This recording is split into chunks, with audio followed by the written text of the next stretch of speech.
Hey guys, let's do this.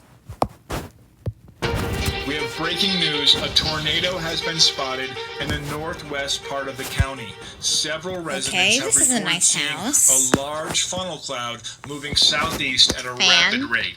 All we could get residents up. who live east of County Line and west of the Pine River are urged to take cover in a basement or just laying tornado back. shelter. Don't Let's mind the go out to camera moving. Hold on.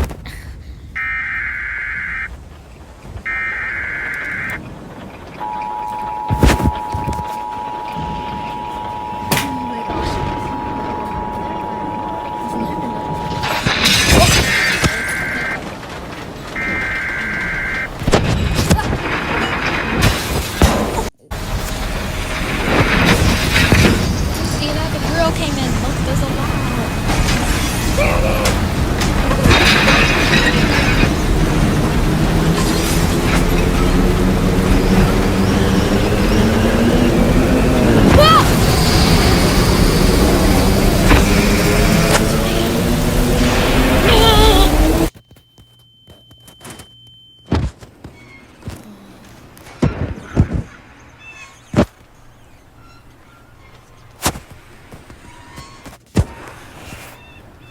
This is what happened. Look, there's a book right there.